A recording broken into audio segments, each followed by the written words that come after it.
Morning guys. So I just thought I would pop in this morning. I know a lot of you were interested in knowing how I created this card yesterday. So I'm going to give you a quick tutorial on that. I'm not going to take up too much of your time.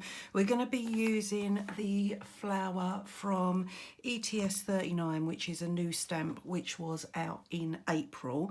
I thought, because I've had a lot of questions about stamp designs and how far ahead we work, etc, etc. So I thought I'd just give you a little insight into how I work when I do my stamps. All of my stamps are hand drawn. So this is my or what I would consider my finished plate. So what I tend to do, and you can see if you look, there's lots of I do individual drawings. So I keep a sketchbook. And what I do is I work on individual concepts and ideas and things like that. And then I decide from there which ones I will put onto a stamp plate and which ones get discarded. And a lot of the time things do get discarded and we don't end up using them. But that's kind of the way that I do. So this particular, for the butterfly, this particular design, I actually sketched this back in, it was June, July of 2019, so going back quite a long time. And bearing in mind, it wasn't released to the trade shows until January, February, and obviously official release in April. You can see that we actually do work quite a long way ahead of ourselves. So at the moment, I've already submitted stamps for both my June and my September releases, and I'm working on January releases now. So you can see we work way ahead of time. So, and you can see the difference in the size as well. So it doesn't necessarily, the size that I draw, it doesn't necessarily mean that that's the size that it's going to be when the plate's made. So you can see, this is the original drawing, and this is the size of the finished stamp. Okay, so you can see that they don't necessarily, the drawing's quite a little bit bigger than the actual stamps themselves. Very often I'll draw individuals, and then I may well have things that automatically will go together anyway, and if not, then I'll draw in filler pieces to fit with the particular stamp set. So I hope you I have had questions, people have been interested, so I just thought I'd chuck that in there, seeing as that's the stamp that we're using. So these are my original drawings, and then this is obviously where it ends up. Okay, so, and we are going to be using, or I'm going to be using this stamp today. Obviously you don't have to if you don't want to. So I'm going to put this to one side. So we don't need that, and I don't really want to get paint all over it. So this is what we're going to be doing. So I've done this on a 6x6 card, just because I was testing it out to see if it would work. So you can kind of see, but you certainly could do a design in your journal with the same technique. Okay, so, and I'm not going to sit and do all of this today, because if I sat and did all of this took me a good few hours yesterday. So just sort of bear that in mind. I'm going to give you a tutorial on how it works, and then obviously you can go away and do your own thing, and then you can share with me what you've done. So I'm going to be using a piece of 6x6 card. As I said, if you want to use and do this in a journal, then of course you can do it in a journal. So what you need is obviously something to work on. I'd recommend smoother paper. So rather than something like Dina's cotton rag paper, only because it's a little bit more bumpy, and I'm not sure how it will work. I know it works really well on flat paper. I'm not quite sure how it would work on something that's a little bit more bumpy. So just bear that in mind. So you need some paper to work on. You need a stamp, so whichever stamp that you're going to choose. So I'm going to use the Butterflower stamp from ETS 39. You need an ink pad. I'm going to use a black ink pad for mine. You need some black paint. You need some dish soap. you need some sort of crayons or wax pastels, not water soluble. You don't want something that's water soluble, okay? And then you can either use a pokey tool, which I've got here, or you can use, this is a really fine embossing stylus, which has got a very fine pointed tip. So you can use something like that as well, completely up to you, okay? So what we're gonna do first, and you can see, we're going to add some colour to our background first. So I'm going to take my pastels, and it doesn't matter which colours you go for. It doesn't matter. On this one, you can see I went for a round design, so I did circles. Okay, on this one, I'm not going to do that. I'm just going to add the colour onto my background. Now, the important thing is to not have any white gaps. You don't want to see any of your you don't want to see any of your paper coming through, or journal page. Okay, so you just want to start adding your colours. Okay, and I quite like to have a rainbow of colours. I just think it looks really cool. But really important that you don't have that white space. So I'm just going to go in, and I need to fill up the entire page.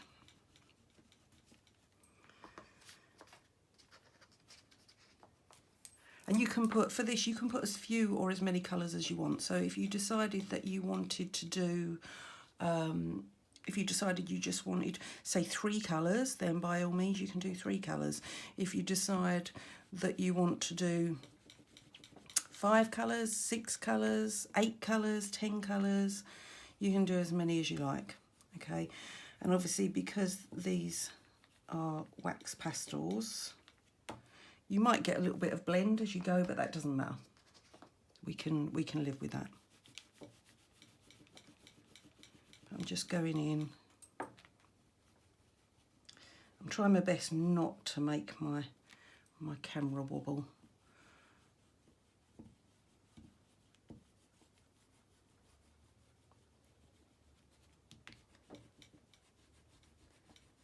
And obviously, the more colours you put down, the more of a rainbow effect you're going to get. But as I said, completely up to you how many colours you go for. So what can we do next? Let's add some orange. And obviously, the one thing that we don't have to worry about is that because we're using wax pastels, we're not going to create mud. So we can use any colours we want, and you know, colours that maybe we wouldn't normally choose to put together.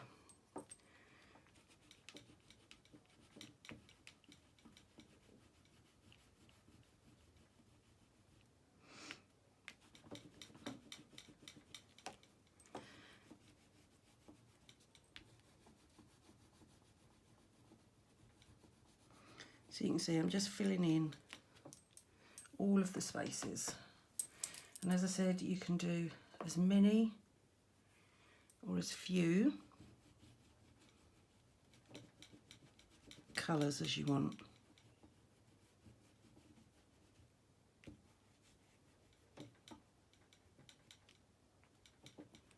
But you want as few white spaces as you can.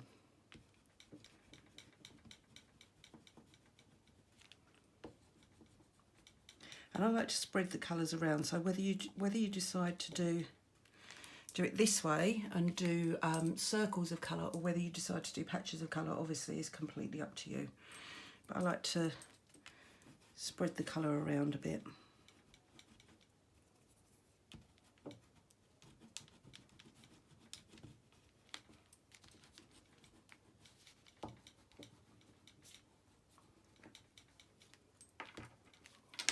So I'm going to leave it at that, I think. I'm just going to add a little bit more green there where I've got. That'll do. Okay, so what we do, once we have this, So I'm just going to throw it across the table. So I'm just brushing off some of the excess that's sitting there on top. But that's fine. You also need, I forgot to mention, you will need a soft brush. So you're going to need a soft dry brush. That's for when we actually start working on the piece. So what we're going to do next is we're going to use some black paint. So I'm using the Paper Artsy paint, but you can do this with any brand. So I'm just putting some black paint onto my mat, and then what I'm doing is I'm just adding a little bit of dish soap to it. Probably, if I had to measure it out, probably a 60-40 split, 70-30, it really doesn't matter. You just need a little bit of the dish soap mixed with your paint.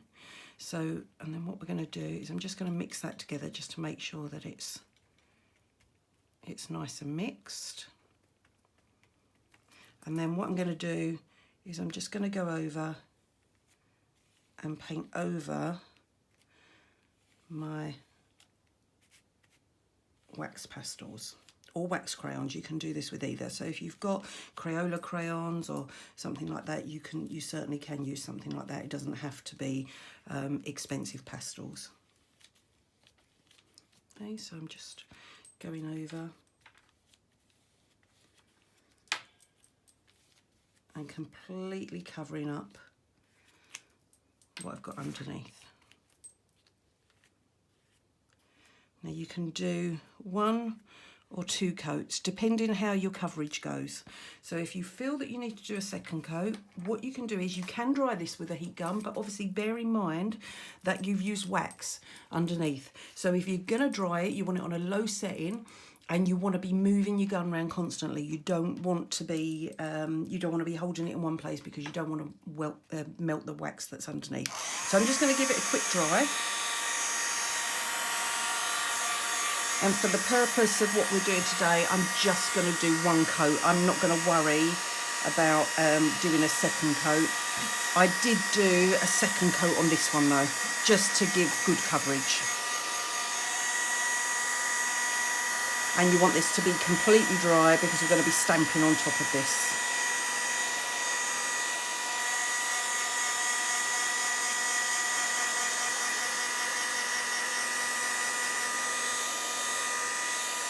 A little bit more, we're almost there.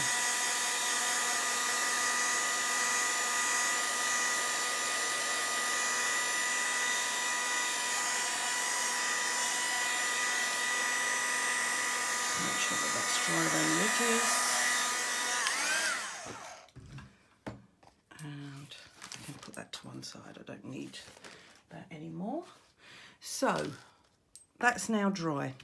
So what you need to do is you will choose your stamped image. So obviously I'm going to use the butterfly stamp. That's what I used for the sample, so that's what I'm going to use for today's demo as well.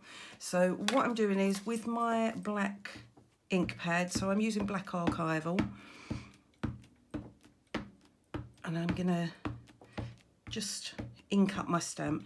Now obviously because this is quite a detailed stamp, I like to add more ink than I think I need, just to make sure that I've got all of the detail. And one of the things that I do with my archival ink, I have a re-inker, and every session, so today when I'm finished this session, I will re-ink.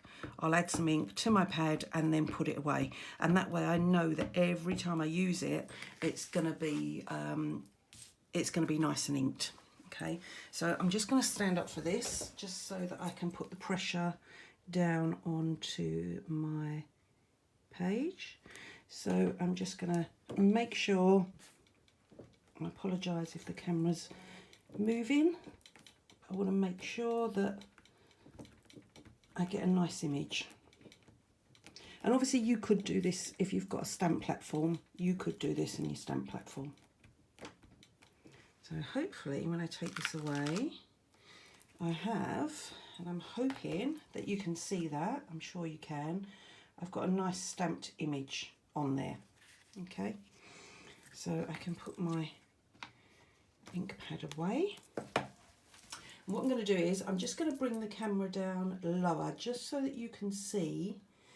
I want you to be able to see what I'm doing. So hopefully that's going to be a little bit better so that you can see what I'm doing next. So what you're going to do now, you're going to use either, as I said, you can use a pokey tool. You want something with a sharp edge. I've also got, as I said, this is an embossing tool, but it's a very fine embossing tool with a pointed end. So you can use something like that. Okay, so what I'm going to start doing, I am going to start going in with my tool, and I'm going to start scratching away the top layer of paint. So the idea of adding the dish soap to the black paint, because I know somebody's going to ask the question, is that it makes it stick to your wax. It helps it to stick to your wax, because obviously a waxy surface, very often paint doesn't want to stick to a waxy surface. So it just helps it to stick a little bit better. So I'm going in, and then this is what my soft brush is for, is just to brush away really, really lightly. Okay, really lightly. I'm just starting to brush away any excess. So I'm just going in and just taking out the individual areas. And again, and you want to do this carefully, and you want to do it slowly. Okay, don't rush. You want to take your time. And what I like about this idea is, I'm kind of thinking to myself, I like to take stuff, I don't know about you, but I like to take stuff on holiday with me. I always take something to do. But what I could do is I could prep a few pages in my journal with designs. So I could make some designs, whether it be, you know, something like this, or it could even be the patterned stamps. So patterned stamps would work really well, and do maybe do a mandala type design and get it all prepped and ready. And then I could actually just go in then when I'm on holiday. I could just take a brush and my tool, and then I could scratch away the details. So I think it would be quite a cool thing to be able to take away. You know, you don't need a lot of tools. Once it's prepped, you could make a whole book full of this do it yourself scratch art. That's exactly what it is. So you can see what I'm going to do is I'm going to start going in on the wing, and because we've got all these lovely colours underneath, it just gives, and I'm hardly touching the surface of the paint, because you've got that wax underneath, the paint comes off really easily. So I'm just going in, and then I'm going to follow a little bit of the detail that's there, just to give me a little bit of detail, and then I can go in, and I've usually got a cloth, so I've got my cloth, and I'm just wiping off my stylus as I go, because obviously that's going to get clogged up with bits of paint. I'm just going in and just very carefully removing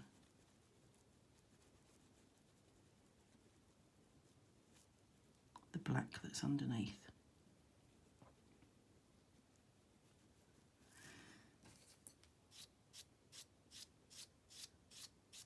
And this is why it's really important to make sure that the wax, that you don't have any white spots underneath, because what will happen is if you've got white spots underneath, when you put your wax crayon down, when you put your black paint on top, obviously that will seep through. It's going to sit in those gaps, which means that you'll have little black marks. So you can see just a couple. I've got a couple of black marks there that I'm not going to be able to get away. Not that it doesn't bother me, but you're going to have a few black marks there that you're not going to be able to get away and take away because it's soaked into the paper underneath. Or, you know, if you're using your journal, it's going to soak into your journal page. So just be really mindful. I did it quite quick, but be mindful of making sure that you've got no white spaces. I hope that makes sense. Okay, so I can just go in, and you can see I'm just going in and just adding into the detail. And as I said, you don't have to do this stamp. This is the stamp that I'm using today because there's a lot of detail, so it's giving me lots of options to play. But you could do pattern stamps and create a whole pattern page. And it's quite therapeutic and it's quite relaxing to just sit. And you can see how easy the colour is coming away.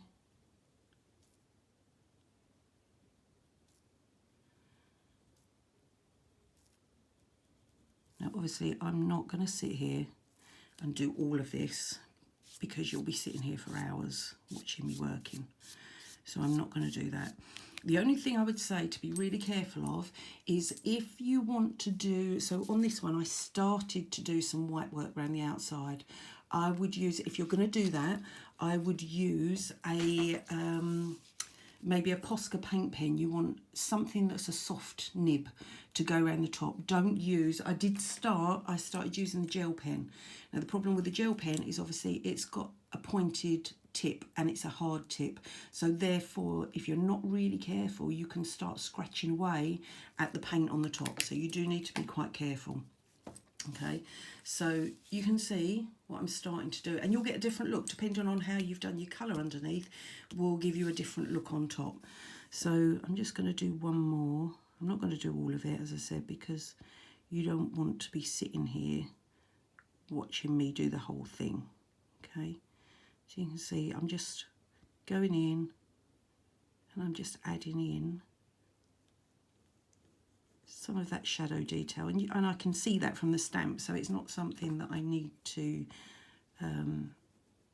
concentrate on. The idea is there, and you just go in and start removing that black paint, and then you'll get the detail.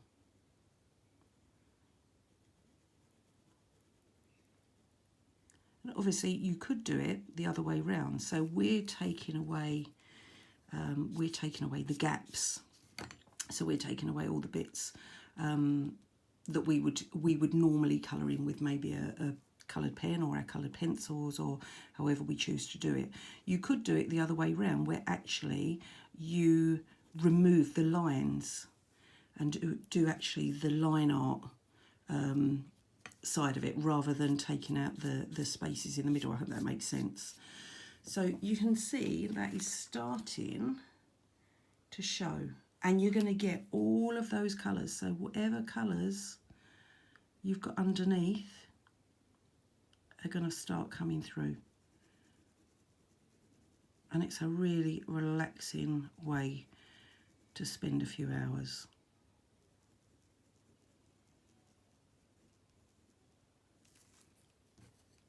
And just, as I said, soft brush, so just going through with a soft brush. Really, really cool.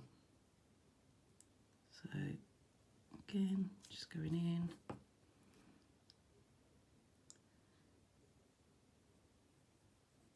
So you can see in those areas, the areas that I'm doing now, the yellow areas, I've got no little black shadows at all, and that's because in those areas I'd made sure that I completely covered the page. There was no white showing through. So you can see here it's starting to go from one colour into the next colour, into the next colour. So really easy way and relaxing way to get a real rainbow effect. And the more you do, the quicker the quicker that you'll get with it. But that's it. I'm not going to show you anymore because that would be silly, because you'll be sitting here all day. But you can see this is what you're going to end up with. So depending on how you've done your background, this is what you start with, and this is what you're going to end up with. Okay. So I hope that you have enjoyed that today. I know it was a quick one today, but I did promise that I would put something up for you. So I'll add this to my YouTube page as well, just so that if you have joined my YouTube channel, you'll be able to find it with any of the other videos. But I'm also going to post it into my Facebook group today, so I'll be doing that. So thank you for joining me today. I can't wait to see what you do. As I said, you don't have to do it on a card. You could make a complete spread in your journal doing this. That's probably what I'm going to do next. So I can't wait to see what you do with yours. Thank you. Bye.